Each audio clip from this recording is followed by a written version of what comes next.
At school, I was given the nickname The Charmer because I was the only one who could console the school snake whenever it got agitated. David and T. So, what type of snake was the school snake? It was... do you know what? I genuinely can't remember what type of snake it was. It was... I could describe it. Go on. Go on. Legless. It was... yes, it was about so big. What was it called? It was called... I think it was called Sammy. You remember its name but not its species? Well, I'm like that with women.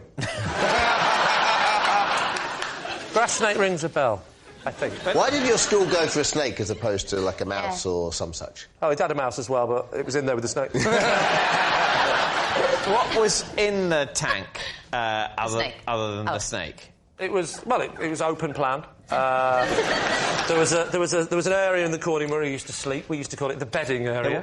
What was there? What was there? What was there? Never mind what he used to do. It's like an ordinary bed, but it's just a lot longer. Was there? A lot longer and a lot thinner. very long and thin. Extremely hard to tuck in at night.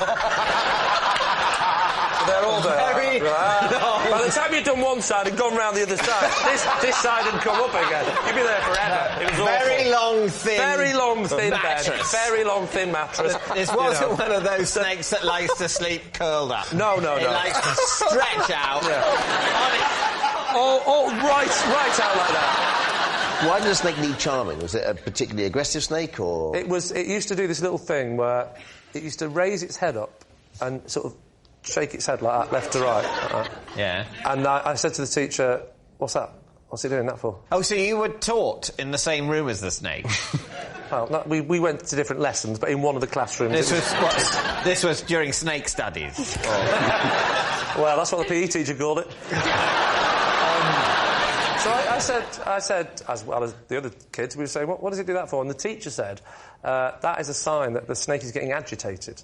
And I said, I bet I can stop that. And I lifted off the thing, and I just went like that, and I stroked the back of its head as a joke, and it stopped. So you can't demonstrate it on a snake? No, I can't. But Matt is there. I mean, what if Matt...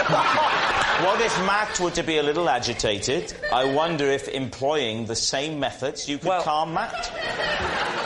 Well, Matt, could you be a little agitated? If you could be a snake... Now, if you could sort of put your head down here... Yeah, put your head further down. Put your head here, because the head starts off down, right? Now, get into character. From a certain angle, this looks really dodgy. Looks like I'm just about to go bowling. So you're looking down, right, and you're the snake. Now, suddenly, you're a snake, you're agitated. Oh, my God! That's an agitated snake. Yeah. You're all worried, aren't you? Don't worry, I'll sort this out. Now, I'm going to use my hand, because in proportion to the head, that's a finger. Yeah? Then I stroke the back of the head like this. And watch him. Watch the snake calm. Oh, nice. Go down.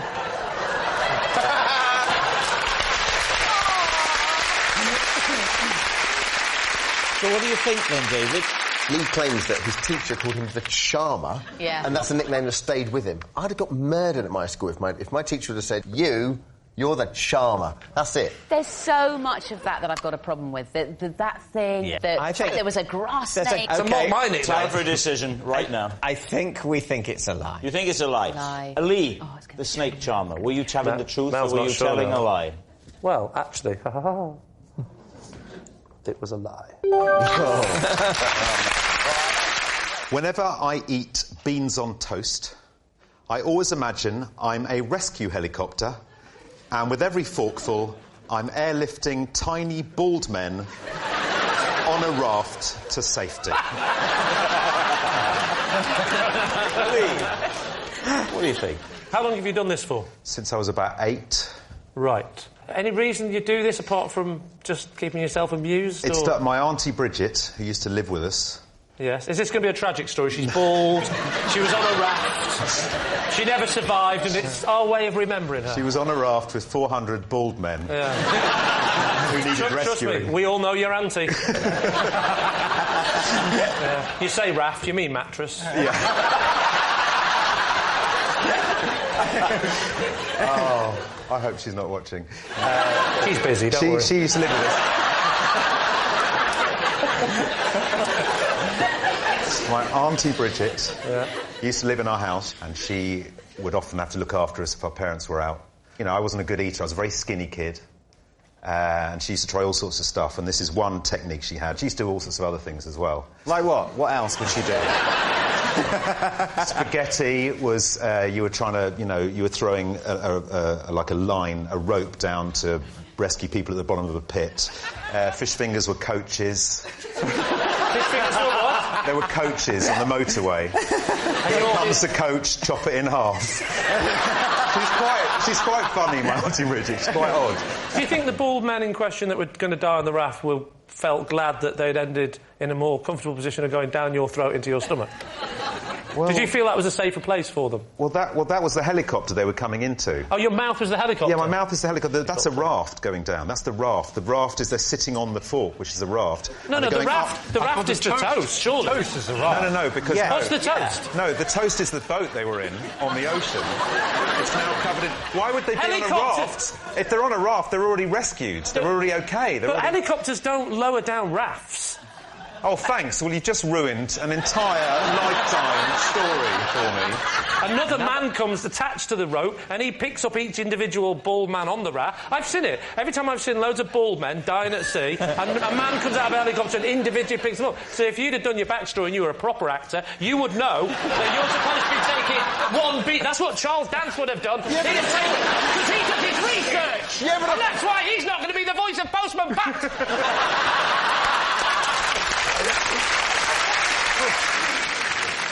So what do you think? What do we think, Charles? Are we buying this story? Reluctantly, I think I am buying this story. You think it might be true? I do actually think it sounds quite realistic. I think that in a child's brain you might make up all of these scenarios. I don't think he was eating the beans. I mean, look at his hair. He was only eating the crust of that toast. We think it's true, don't we? You think it's true? Yeah. Charles says it's true? Yeah. I'll go on and we'll say it's true. You're saying it's true. Stephen Mangan, truth or lie? It is, in fact, a lie. Oh, no!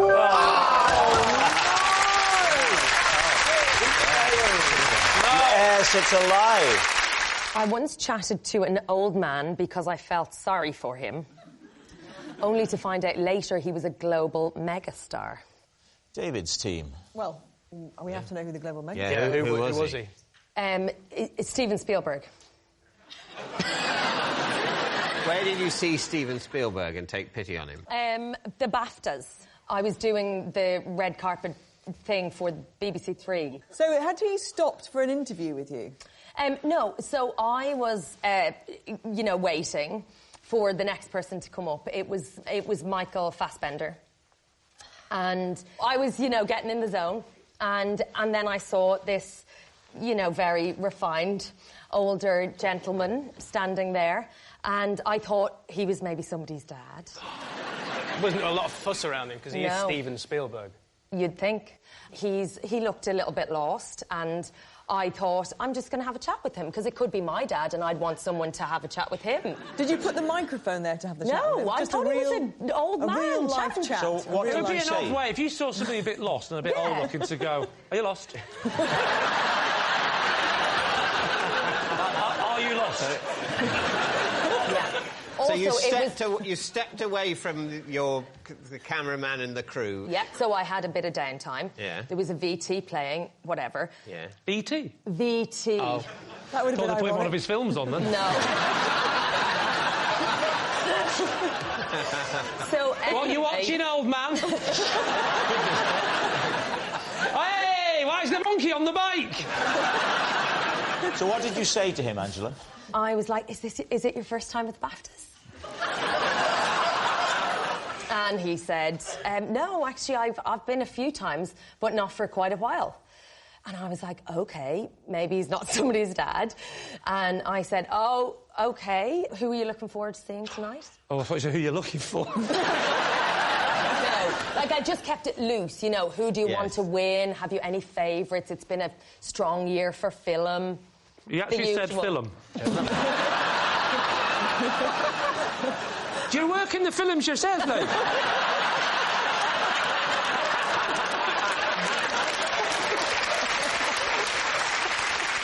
How did it conclude? And then I could feel the cameras coming towards us. And they were like, interview him. Is that the idea? No. Well, as in, I just kept going. Because you saw the cameras? Yeah. So you did start to bring the microphone? Yeah, when did the microphone... Well, I was mic'd, so he could be picked up on my microphone. Did you ask him to speak into your chest? No. Similar height. So why did you not think to use the handheld then? Well, it would be a bit awkward if then I'm like, oh, he must be someone, can I have the microphone, and keep talking to him. Well, you must have known that he was someone Yeah, obviously, prominent. but I can't ask him. Would be a great last question in the interview. And just to sum up, who are you?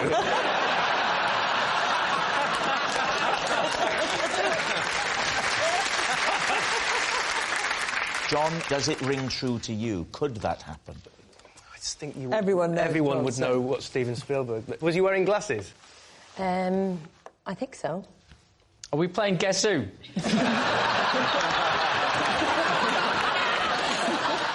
I can't believe that in the whole time you were chatting, nobody went past and said, hey, Steve, how you doing? You know, and that maybe rang a bell. But they thought we were having an interview, I suppose. And but you didn't have a microphone or a camera, so why do they think that? You are obsessed with this microphone, Gabby. She is not pitch-side with Dion Dublin. It's not important.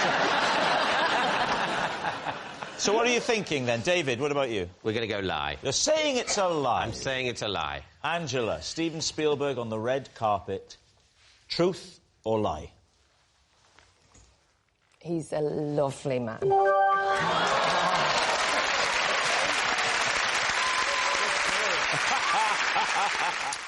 Once, on a family day out, I got the jitters and had to flee an owl sanctuary. Please, Steve. What gave you the jitters? I'd been asked to have a photograph of me taken holding an owl. Right. Oh. Where was this? In Cornwall. I'm on holiday. With your family? Yes. Oh, it was recently? Yes. Oh, I think you meant as a child with your parents. As a fully grown man. As a fully grown man. You got the jitters. Adult man, I got the jitters. And because you thought the owl might be a bit terrifying. Yeah. David, can I say that if you were my partner and we were at an owl sanctuary and you got the jitters and fled, you'd be toast, mate. I simply would have no respect for you at all. What you have to remember, Anna, is that there's a long journey that leads to someone choosing to marry a person like me. And part of that journey is learning to cope with a person like me. But also, to be fair, I've been to owl sanctuaries and they flap in everywhere. I mean, it's enough to... they're predators. You know. I didn't know which owl they were going to put me with. Right. Some little owl, that's fine, any trouble. But you've had a great big one like a mini post box. Who was it who asked you for a photo? I think it might have been the manager of the owl sanctuary. He wanted a photograph with TV's David Mitchell. Yes. When I was initially asked, you sort of think, oh, I should say yes, and then... But, I don't know. It's not like I want to hold an owl. I'm sure it would probably be fine, but it'd be a bit stressful. What were you worried about? But, I thought they'll give you a big glove, and I never liked it in science at school. You were worried about putting the glove on? No, I wasn't worried about that. I'm trying to explain, but this is like a 4-clause explanation, so... How many claws did it have? Then they've gone off. They're not really, do I now have to sort of go to the reception desk and ask for the photograph? To sort of go, is this what I said I'd get a photo... So, shall we do that? And then it might look like I'm sort of desperate to... Seeing as I'm here, will you please take a special photo of me? I'll tell you what sounds like a lovely, relaxing day out with you. So did you have to say to Victoria, I'd be happier if we left? Or did you just say, we're going? How did you approach that? I think I did it in more of a vague, pathetic way. Let's go, we're going. Let's go to the car. Oh, I don't like that impression of you. Let's go, I want to flee the scene. David, I'm so sorry. She absolutely hates you. Exactly, I know, Lee. Just when I'm getting a bit of a handle on my own self-loathing, then this happens. These guys have been trying to build up my confidence for weeks. 4 years. This is the first episode I've spoken in. Right, let's have the voice of reason. Johnny, what do you think? I don't think it's true. I think you're too well-mannered. I think it's true because I think David is a duplicitous person. All right. What are you going to say, Lee? You've got a truth and a lie. I can see David doing this. They were probably on the edge of bankruptcy, and they said, what we need is a celebrity to walk through the door. Then the music started, and you walked in, and they went, the Owl Sanctuary is saved. If you can have a photo, and we can put it on the website, things will change for us. But no, you fled, and all those owls were put down. No, you... I've got to go with a sensible one and say, true. You're going to say that it's true. David, was it true, or was it a lie? It was... true. At school, because of something I once had in my lunchbox, I was given a 7-syllable nickname. Please, Steve. You strike me as the kind of kid that you would have had a 1-syllable nickname.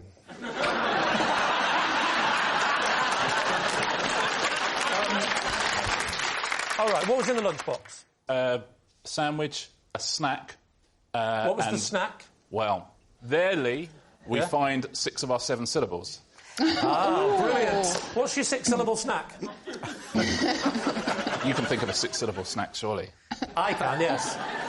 Come on. The big one. The big one. The big one. Away you go. The big packed lunch, 6-syllable snack. I've thought of a 10-syllable one. Wow. Right.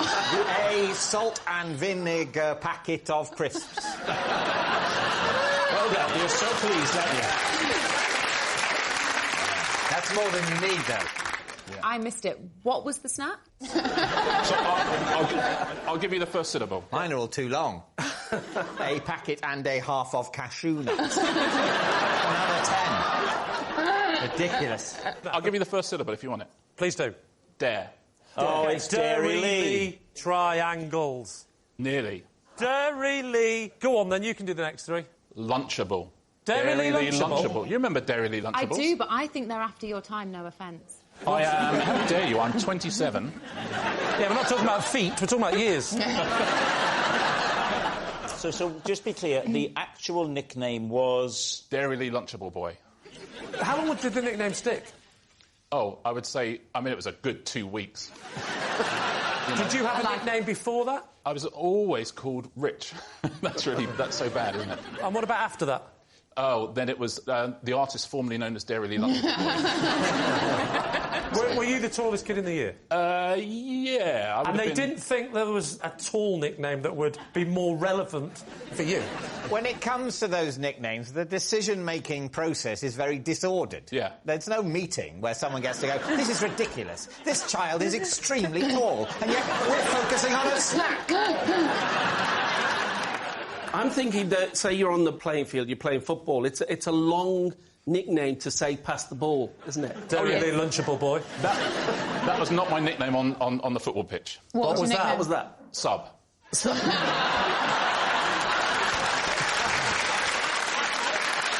right, what do you reckon? Alice, is he telling the truth? No nicknames only last 2 weeks. That's what's so devastating about a school nickname, isn't it? They really linger. Did you have one, Alice? I actually did have one. Envelope bum. We don't want to know how that came about. What are you thinking, Les? Well, I think Richard is so good at wordplay and using syllables. It sounds like the kind of nickname he has given himself. Lee, what are you going to say? The tallest kid in the school has never had a nickname, because I did say before and after, but no, nothing to do with my height. People quite liked me, Lee. It's a lie. No, that's a lie.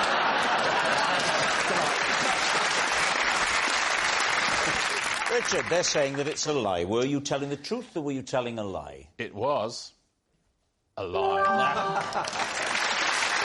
For dinner, I often eat an entire packet of cream crackers. Please, Steve. Just cream crackers? Yeah, for dinner. Like, the whole dinner is a packet of cream crackers. Do you have this when you have dinner alone or with other people? Combination of the two. Hang on. With other people, do you say, don't worry, I'll cook, and then come round? There you go. Don't worry, I've got us a packet each. That's me shaking the cream crackers in case you're...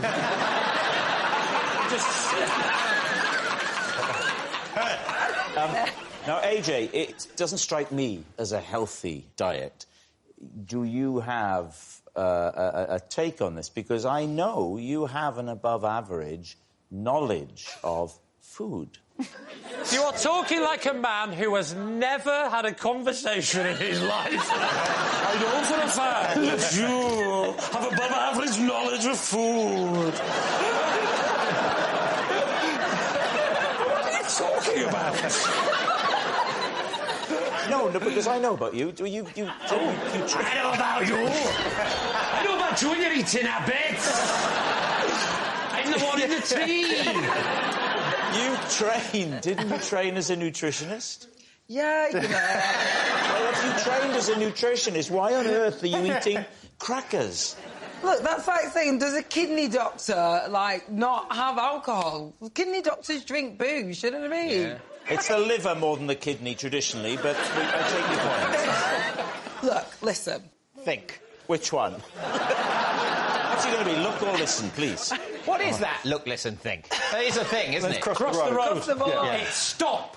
Look. Listen. Close your eyes. Run! So what are you going to say, Lee? It's clearly not true because she's very slim and you can't eat that amount of crackers and be healthy, and you look healthy. Sorry, I've never met a woman before. I'm nervous. So, AJ, is it the truth or is it a lie? It's true!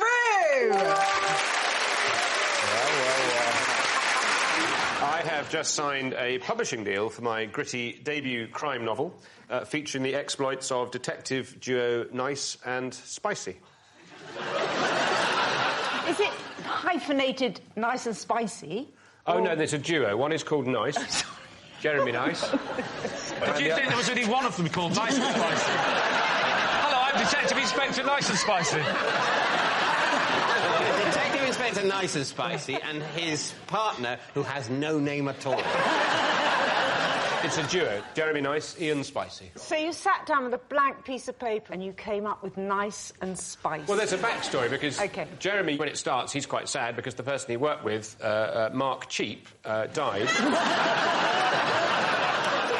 So it used to be Nice and Cheap? Yeah, that's right.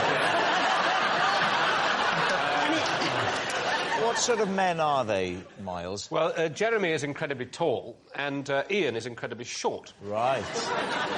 And that means they're one of the few people on their force that are given a police car with a sunroof. Have you written a book before? Yeah. What was your other book called? Other books. How many books have you written? Well, this is the third. So the two, if you want me to do all the maths for you. What? Presumably you do. It's funny, isn't it? Because a lot of people with an Oxbridge education, they can come across as condescending and a little bit... And yet you somehow carry off beautifully, Miles. This is because I don't have an Oxbridge education. Because a lot of... Oh, you don't have an Oxbridge education? What do you have? Just an accent. And what's this one called again? It's called Blood in the Water. Oh. What's the plot of Blood in the Water? Well, I'll tell you how it begins. I'm not Nasty urinary tract infection. No, I don't want to tell you too much of the plot. That's the whole point of the whodunit. Don't worry. I'm not buying it. Or I'll say... In fact, I've got a feeling nobody's buying it. So, what do you think? I think it's a lie, Annika. Do you think it's a lie? I think it's a lie, personally. You think it's a lie? Yeah. Liz? I think it's a lie. I'll say a lie. Right, Miles, it sounded lovely. Was it true or was it a lie? Well, it is, in fact, a lie. To make sure I went down as an all-time school legend, I deliberately scored a spectacular own goal in our end of term cup final. David C. Okay. You just wanted to make a name for yourself? Yeah, I wanted to, be memorable, Okay. No one really remembers the kind of average guy, but they remember that kind of, the wacky guy scored an own goal. The idiot. And the idiot, yeah. What was the reaction to you? What was that? Well, first, it's like, my team were like, what are you doing? Like, this is ridiculous. But, afterwards, they were like, that was legendary, mate, How long after? Sort of like 5 years after? Around 5, 10 years later. But the thing is, though, the reason why it was so spectacular is it wasn't just a normal own goal. I didn't just, it was a kind of a scissor kick. Now, you're looking at me and going, this isn't the physique of a football player. That's absolutely right. If you see me on If you see me on, like, Soccer AM or some other shows, you'll see that I've got techers, mate. And you know what they say? You know, you either, was it die a hero or live long enough to become a villain? So I was like... Who says that? Is that... I think I got the quote wrong. Is that the quote? Not quite. You know what I mean. Let me ask you a question. What were you known for at school before that incident? I was... Misquoting people.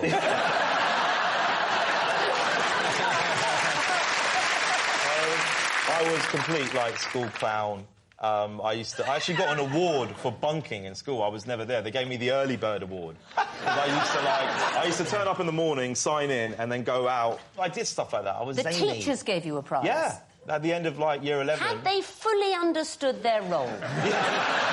Looking back, I don't think they did, because I was really proud of that award. So, well, it's, in a sense, the school is at fault if this is true, because they've established an educational environment where doing what is ostensibly the opposite of the aim of any exercise is to be rewarded. Yeah. So you said, no, I'm not going to do the obvious thing and score in the opponent's goal.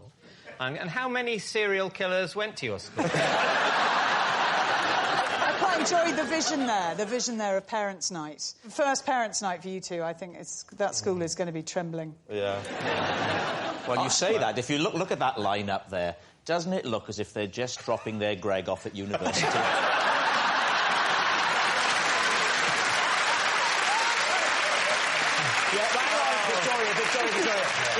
He's not your biological son. You are David's far more beautiful, younger second wife. And you don't get on with Greg, that's coming across. What are you going to say? Oh, Greg, you must know more about football than we do. I think it's true. I think he's a big enough clown to have done that. What do you think? I think if Greg thinks it's true, let's say true. I think it's true. Okay. She's trying to bond with her stepson. Asim, was it true or were you telling a lie? It was...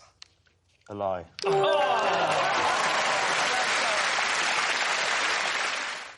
Once, while trying to bring history to life, I reduced a child to tears. David's team. OK. How did you reduce the child to tears? Well, it's quite a long story. I was... Well, at least you're rattling through it.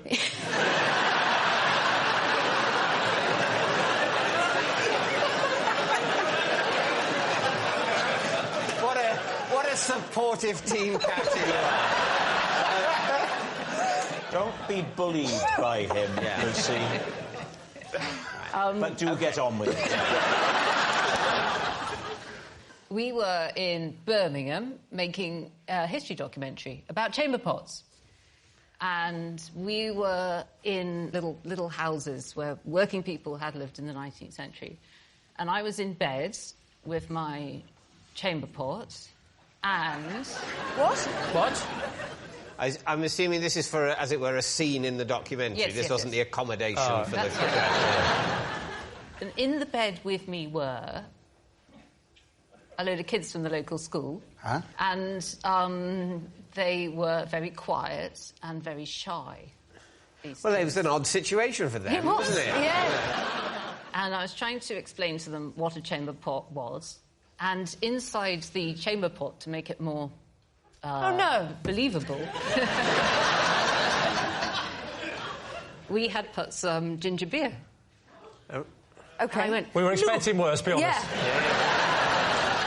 You had the chamber pot full of ginger beer. Full of ginger beer, yes. and I was showing it Full? to these...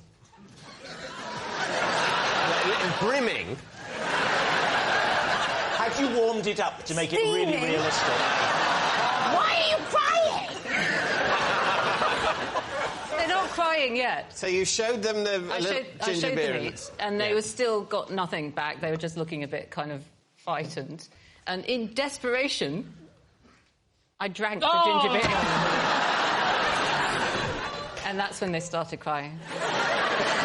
Was it not a horrible moment when the producer came up to you as you were doing it and said, "We couldn't get any ginger beer"?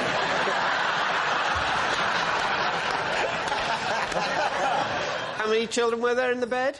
7 or 8, and they all started crying and had to be taken away. All of them started to cry? They had to be taken away by their chaperone. A woman had just drunk 5 pints of wee in front of them. I I drank it purely to get a reaction. So they're sobbing, you're quite windy after drinking 5 pints. You're like, sorry, gang. I know it's become fact that it was 5 pints. You damn. It would be quite a slow process. Essentially, more than a yard of ginger beer. What was the name of the programme? Chamber Pots - A Closer Look. It was called If Walls Could Talk, An Intimate History of Your Home. Oh, damn, I missed it. True. You see, that's true. That you came said out very fast. Yeah, early on, this was a history of the chamber pot, which doesn't sound plausible. No. But the chamber pot was one of the elements of the 19th century home. That's more plausible. All right. What are you thinking? I'm not happy sure. to say true, and if it's a lie, so be it. Yes, exactly. I can live with that. Yeah, let's do that. You're going to say true. We're going to say true, and when it turns out to be a lie, we can live with it. We'll all be fine. All right. Lucy, were you telling the truth, or were you telling a lie? You credulous fools. Actually, I am telling the truth. Possession. There's a box under your desk. Would you pop it on the desk? And then, first of all, read out the card that's inside before you show us what the possession is. This is my cat cam.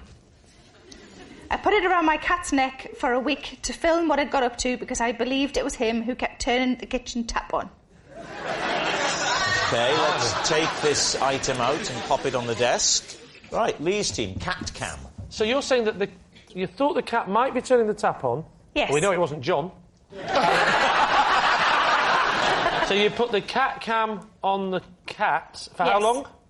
For, well, generally like an hour at a time, but while I was out. So the cat's clever enough not to be turning this tap on when you're in?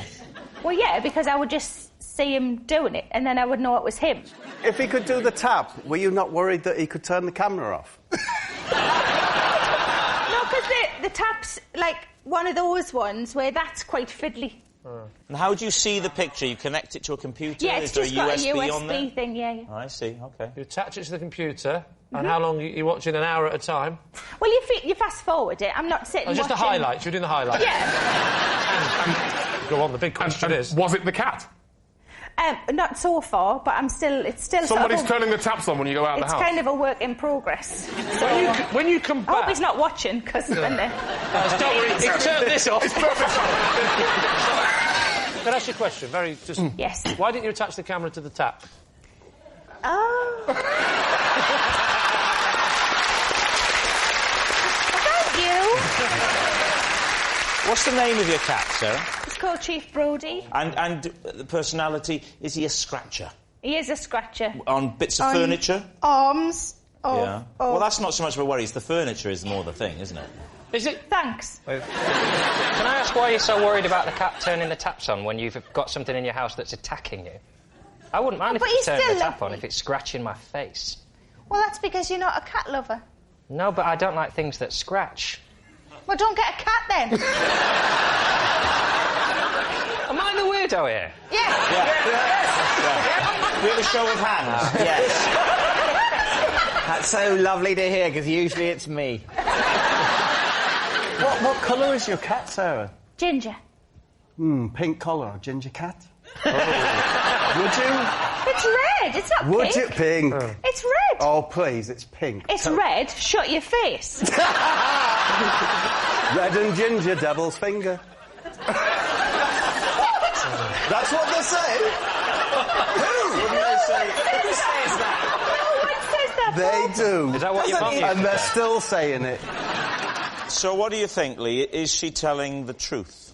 What do we think, Rob? I'm saying it's a lie. You're saying it's a lie. David's saying it's... Possibly true. Well, I'll lie. OK, you're saying lie. Sarah, truth or lie? It is a lie. Oh.